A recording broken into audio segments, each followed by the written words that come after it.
Good afternoon. For those of you that are standing, there are some seats under the tent, and there are also additional chairs that we have brought from the band rehearsal halls. If you'd like to make your way out of the sun and under the tent, we'll get this grand event started. My name is Elva Kaye Lance, and it is my pleasure to welcome you to this celebration of a significant milestone in our band program. When I enrolled in the band as a student here 49 years ago, Dr. Sills and Dr. Crowder were the band directors. Mr. Tom West was the department head, and they said to me, Elva Kaye, I think during your time here, we're going to get a new music building and a new band hall. And the truth is, they were right. It's just not exactly like they thought it was going to go. But there are certainly building projects that have lasted longer than ours. The St. Vitus Cathedral was begun in the 14th century. It took 600 years to build it. But we are very excited, and those of us who are here now, we know that we are blessed beyond measure to be in our new band facility and to be so close to the completion of the new music complex that you see directly north of us. We're very excited about that. And I wish to take this opportunity to thank our administration, Dr. Keenum, our dean, Dr. Terry J. Rowe, our department head, Dr. Barry Kopetz, and the former administrators, Dr. Roy Ruby, Dean Richard Blackburn, and Dr. Michael Brown, for their support of this construction project that allows us to realize the dreams of all of those who've gone before us in leadership positions in our music program. Those of us who are here now, my colleagues, Cliff Taylor, Craig Arhus, and I, we fully realize that we're standing on the shoulders of every person who has gone before us, and we are so very grateful for the leadership provided to our program by so many capable leaders of the past. John F. Kennedy once said, "A nation reveals itself not only by the men it produces, but also by the men it remembers, the men it honors." And we're here today to honor and remember one of our most capable and beloved leaders from the past, Dr. Kent Sills, who served the university from 1967 to 1999. And as I look out into the audience today, I see so many friends who have been a part of his life in a lot of different circumstances. We have a person here who played in the dance band that Dr. Sills did when they were students at Southern. We have some of you who were early colleagues in the band association in our state when his teaching took him to Lumberton and Clarksdale High School. Some of you are former students. Some of you, like Bob Taylor, Keith Hall, Nolan Jones, you were on his staff here at MSU.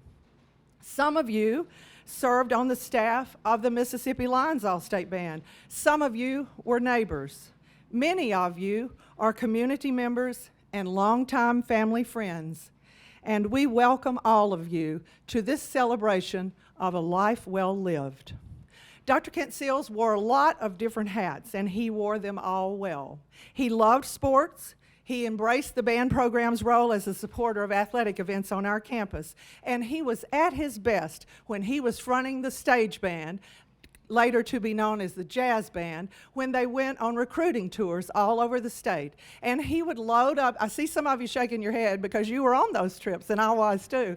So he would load up the bus with the stage band members, get a few student recruiters from Dr. Ruby's Student Affairs office, and they would head out and play at 5 or 6 high schools every day for 3 or 4 days in the state. And I think all of the former students here will tell you that in addition to making music, one of the things they enjoyed most about band membership under his leadership was his sense of humor. He found that shared laughter was an excellent foundation on which to build relationships. And there are many things about our town, our campus, our university, and our band program that are different today, but there's still some commonalities. Dr. Sills had a way of describing things in a down-home, folksy sort of way that were humorous, and those became known as Docisms, Doc being the affectionate name that the students gave him. And some of them, I'll have you know, still ring true today, and we still say them to the students, and I will share 3 of them with you. People in Starkville still can't drive. The LSU fans are still not our friends. And we still have to tell the kids to try to make way for the lady with the baby. And for those of you that don't know, that means please don't take over the space, Maroon Band, so the rest of the world can get through. That's what that meant. And while some things are different, there are some things that are still the same. We're still the largest family in town. And last year, when we were unable to perform on Scott Field, we did a video performance every week. And so we polled our students and we said, look, we want this to represent you. We want this to be about our program and what you want to say about our program. And the number one answer for our students was, what does the band membership mean to you? It was, band membership is family. And it's been that way for a long time in our program, and that is thanks to the vision of the earlier leaders, like Kent Sills.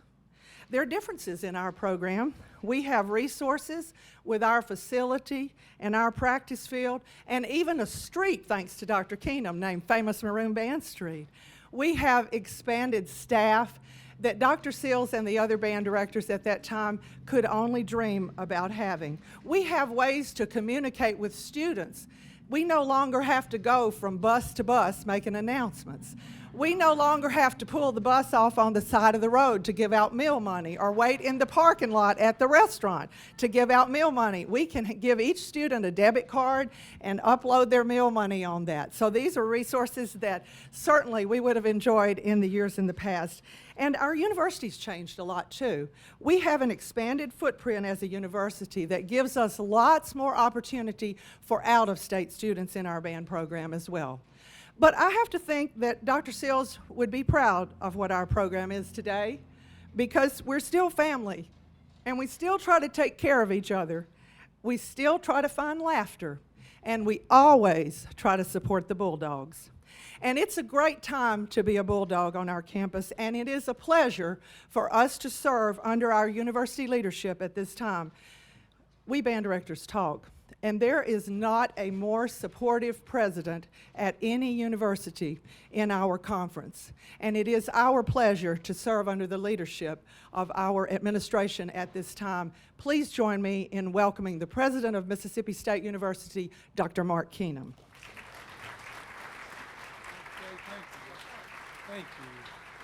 Thank you, Elva Kaye, very much. I think we need to show our appreciation for this outstanding band director, Miss Elva Kaye Lance. Thank you for your many years of loyal service to this university and what you do. And welcome to this wonderful event on this beautiful Maroon Friday that we all get to enjoy this afternoon. And it is indeed a great honor for me to welcome such a wonderful turnout today as we dedicate this Band Hall, this beautiful facility that supports our famous Maroon Band after Dr. Kent Sills. And I do appreciate you recognizing that this building is the beginning and the end of the famous Maroon Band Street that we just built and just dedicated. And I love the sound of this construction right next door, of this beautiful new music building that we're building here, long overdue, but we're so thrilled to have it. And also proud of the new practice field that we have here for our famous Maroon Band. We love the band. I love the famous Maroon Band, and I'm so proud of these 400 strong, outstanding students. I came and spoke to them the other day, and I told them, not only are you the spirit of our university, but you're the brains of our university. When you look at their very high ACT score average, their very high grade point average as a band, these are some of the best scholars that we have on our campus. And I said, thank goodness for the drum line, too. I don't think everybody else appreciated that. But again, I want to say a personal welcome to Ms. Nora Sills, to Dr. Alan Sills and all of your extended family members who are with us this afternoon. You know, Dr. Kent Sills, as Elva Kaye mentioned, he still remains to this very day a legendary figure here at Mississippi State for all of his many, many, many contributions to not only to music, but to the entire university family.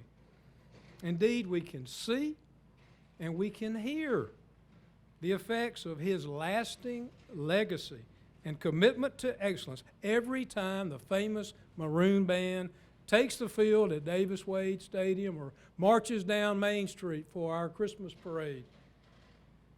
He was a native of Kosciuszko, Mississippi. He was a United States Army veteran. And as Elva Kaye mentioned, Kent Sills joined our faculty here at Mississippi State in 1967. And that was the very same year that he founded the MSU Stage Band. He also started and founded the MSU Jazz Band Festival and the MSU Junior High Band Festival.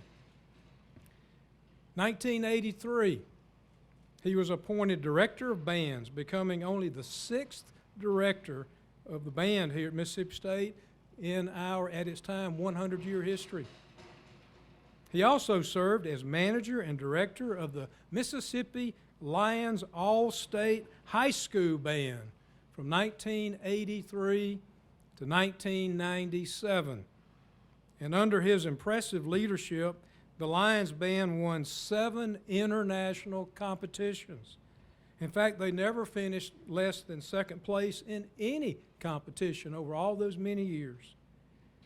In 1996, Phi Beta Mu recognized him as the outstanding contributor to bands for the state of Mississippi.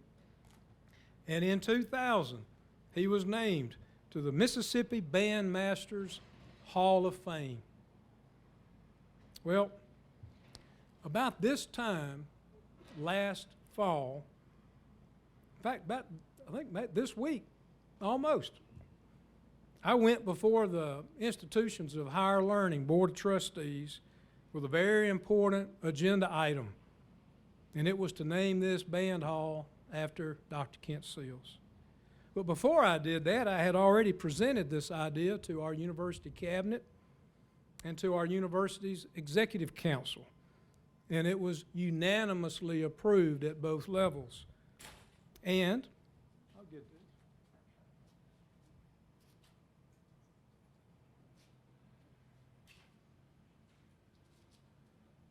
Aren't you glad we got a little breeze this afternoon? I don't mind it knocking that over, in fact. It's so nice. But I brought it before the IHL Board of Trustees, and they unanimously approved the naming of this band hall, and that was on September the 17th, 2020. Now, well, this little thing called COVID that we're all dealing with kind of slowed us down a bit and delayed our celebration, but I think it was worth the wait, don't you? Today I am thrilled that Mississippi State is officially naming the band hall the Kent Sills Band Hall. I can think of no better way for Mississippi State, for our family, to recognize his passion for music and music education, his dedication to teaching and mentoring, and his love for his students, than naming this wonderful building in his honor. Now, I'm going to take a bit of personal privilege. There's a lady. Her name is Shirley Jo Huffman. Shirley Jo Huffman Keenum. She's my mother. She's from Kosciuszko, Mississippi. And she went to school from the 1st grade all the way through the 12th grade with a guy named Kent Sills and Nora Sills. 1st grade through the 12th grade.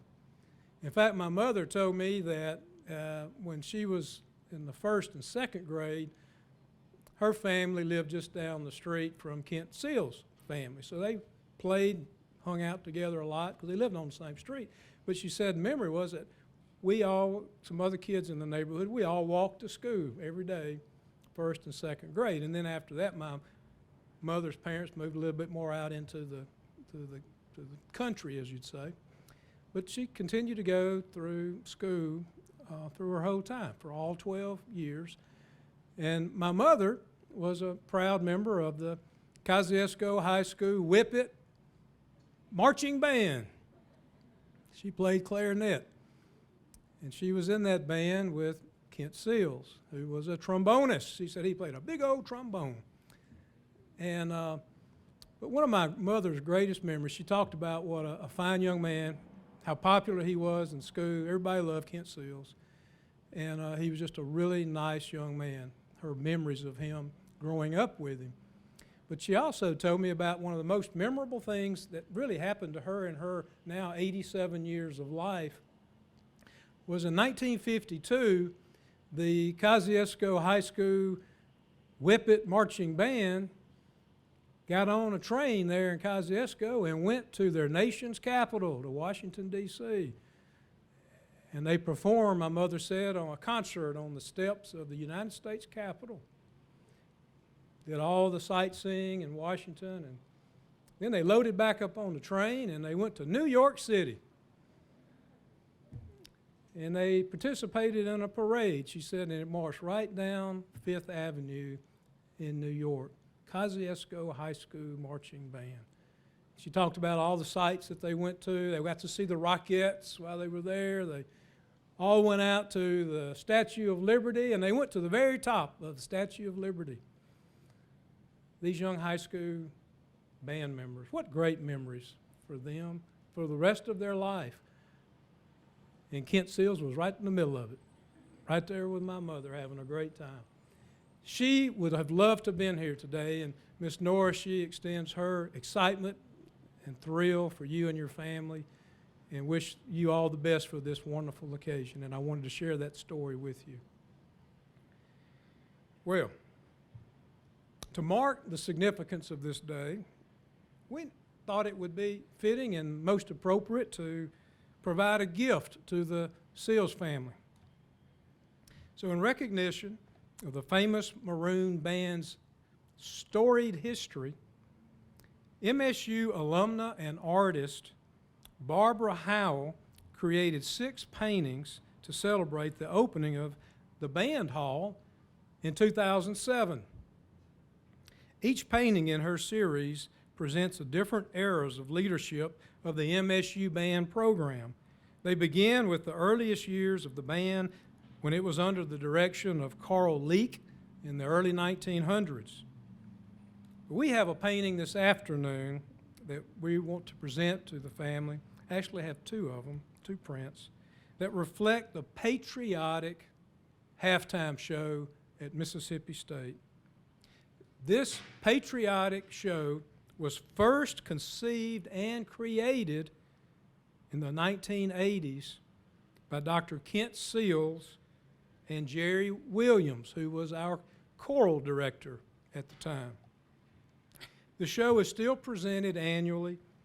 We do it in tribute around Veterans Day to salute our men and women in the military, with key elements including all the different divisions of the military and the presentation of a large American flag at the end of the show.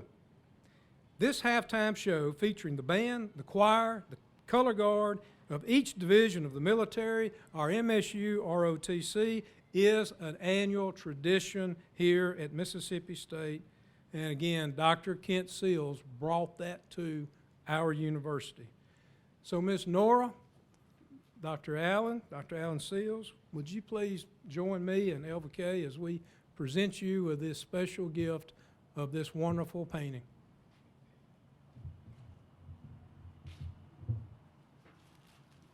All right. How you want to come out here? Isn't that nice?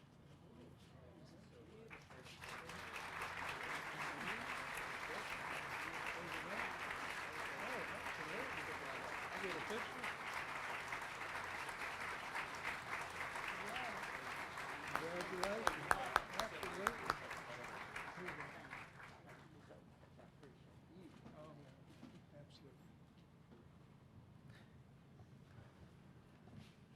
Okay. For those of us who've had the privilege of knowing the Sills family a long time, we take particular joy in the accomplishments of his son, Alan, or Al, as he was known in the early years. Al was an all-state trombone player, the valedictorian of his graduating class at Starkville High School. He was a member of the Maroon Band and of the Jazz Band. He was a KA on our campus. He was Mr. MSU, and he served as president of the Student Association. After graduation from MSU, he attended medical school and completed his residency at the Johns Hopkins School of Medicine. He is currently professor of neurosurgery, orthopedic surgery, and rehabilitation at Vanderbilt Medical Center, and he serves as the Chief Medical Officer of the National Football League. Please welcome Dr. Alan Sills.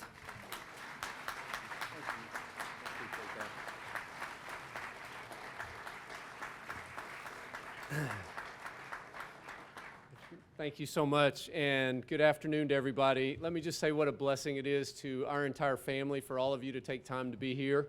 My children who are here will recognize that I always say that we have no more valuable commodity than our time, and so what we choose to give our time to really shows our value. So thank you so much. It means so much to us that all of you would spend some time with us here today. And I want to say thanks, of course, to Dr. Keenum, to Dr. John Rush, to the entire administrative leadership for helping make this a reality, for going before the IHL board. It's really been a blessing to work with them in this process, so thank you to all of them. And I also want to say thanks to the some folks who've made this day very special. Kathy Lamons in John's office, I think, who's worked tirelessly, and the facilities crew. I understand there's been quite a production and race to get a sign put up, so Saunders Ramsey and Don Zant and Les Potts and a whole bunch of other folks have worked really hard from the facility side, so thank you for those efforts. And I want to say a special word of thanks to Elva Kaye, also to Craig and Cliff, the band staff, who I know are walking around. What you've built here is really remarkable, and I know how much effort and energy it takes not only to build it but to sustain it.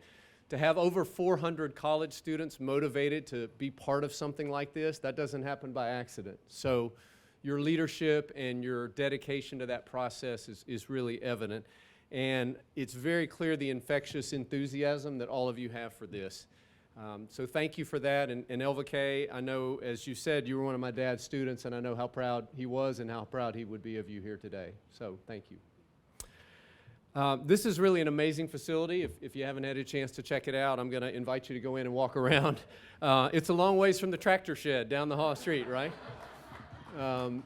That was the band hall vision for a long time, and I thought about how one of the ways that I marked the start of fall was getting out on a patch of grass near Ecky's Pond and pouring diesel fuel to mark the lines, right? Probably with Nolan Jones and Bob Taylor and a few others of you that are here today. Now there's an all-turf beautiful field behind here, so we've come a very long way. But this is an amazing facility, and we're thrilled to be here. My family will tell you that I collect college campuses. What I mean by that is I love to visit college campuses. I love to walk around, and I love to see the buildings and the trees, because to me there's a real connection there. There's a connection between the past and the present. And it makes me think of stories of all the people that have been on that campus.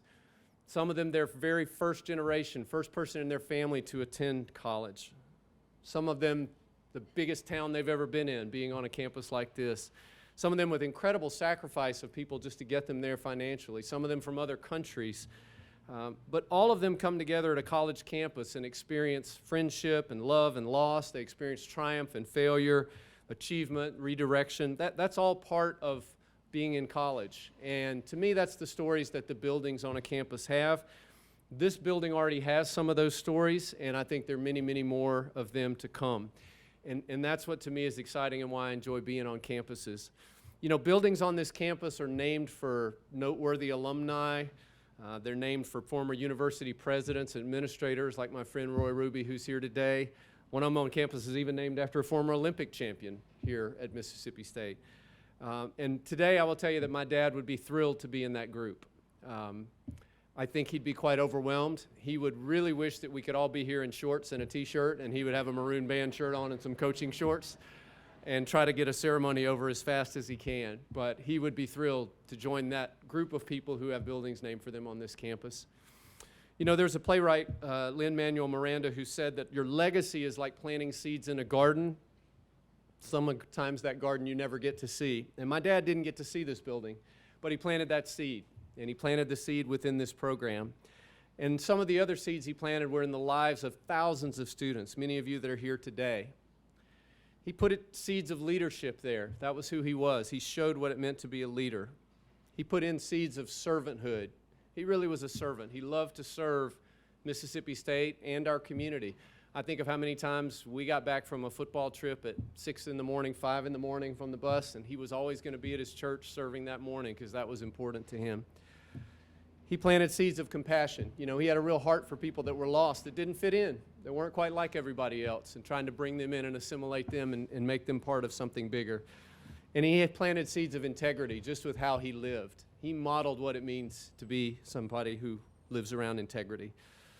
My dad loved to entertain. He was an entertainer at heart. He knew what it took to entertain people, but he saw music as a way to unify people, to bring them together. People from all different backgrounds and walks of life could come together around music, and they could share joy and create memories together. That's what he did. That was his passion, and that was what he was really good at. My dad loved Mississippi State, and he poured his heart, his soul, and his life into this place and into this community for over 30 years. Our family is thrilled that his name and his legacy will always be a part of this place, which is so special to our family. More importantly, this building. This will be his building. And this building, his building, will be a place where new stories are written, new memories are created, and new lives are intertwined that will continue on for generations to come. Thank you all so much for being here. Please visit with us. I would love to have a chance to speak with all of you. I know my mom and our family would as well. Would love the chance to greet you and take a photo. But thank you for being here. God bless you all.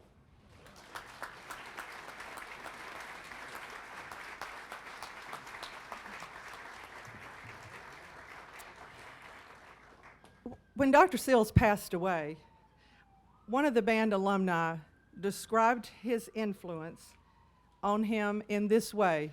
And I didn't know Al was going to tell that story, but it really fits well with the story I'm about to tell. I was contacted by this alumni, and here's what he said. I was a young kid from rural Mississippi who had never really been anywhere. Mississippi State was the first college campus I had ever been on. And Dr. Sills put me in a band uniform and took me to stadiums all over the conference. He had a dream for us that we didn't even know existed, and he shared it with us all. And that type of influence was the type of influence that he had on thousands of students who came through the program and on so many in our state and in our region. And it is indeed an honor to have his name on our band hall. Those of us who had the privilege to call him our teacher, our colleague, and our friend, we learned an awful lot about servant leadership and about loyalty from him. We will always be grateful to him and to Nora and to Al for their influence on our band program at MSU, for their influence on music in our state, and most especially for their friendship. I know that he would be proud of Al and of his family, and I think he would be pleased with what our band program and our university are as well. And again, borrowing from President Kennedy, he said, "Today, we celebrate the past to awaken our future." And so at this time, I would like to ask Al and Nora if you all would join us, Dr. Keenum and me, as we have the official ribbon cutting of our building to be known from this day forward as the Kent Sills Band Hall.